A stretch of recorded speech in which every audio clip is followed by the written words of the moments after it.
ব্যাপার এখানে দাঁড়ালে কেন? ওই দেখো ওখানে দুটো আমার বন্ধু দাঁড়িয়ে আছে, এটা ওদেরকে দিয়ে এসো। আবার কি আছে?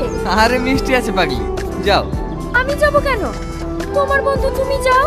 আরে ওরা তোমাকে গিফট দেবে, তা আমার বিয়েতে আসতে পারেনি বলে তোমার জন্য গিফট নিয়ে এসেছে। বলো ওখানে দাঁড়িয়ে আছে কেন? কেন আসতে বলবা?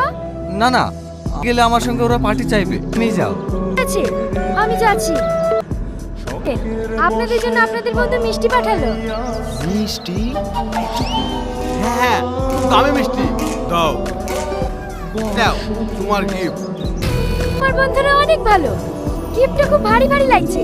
কি দিছে দেখি? না না, খুলতে হবে না, এরকম বন্ধু আমার অনেক আছে যারা আমার বিয়েতে আসতে পারে না, তারাও তো গিফট দেবে। সব গিফটগুলো একসঙ্গে করে খুলে দেখবো। যেভাবেই হোক আসামি ধরা চাই। ঠিক আছে স্যার, আপ্রাণ চেষ্টা করছি। এর আগে ওই কথা বলেছিলে, কোনো কাজ হয়নি। একটা গাড়ি ভালো করে সার্চ করো, না হলে তোমার চাকরি থাকবে না।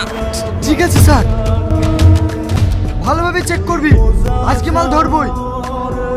ঠিক আছে স্যার। এই দাঁড়া। ভালোভাবে তল্লাশিলে।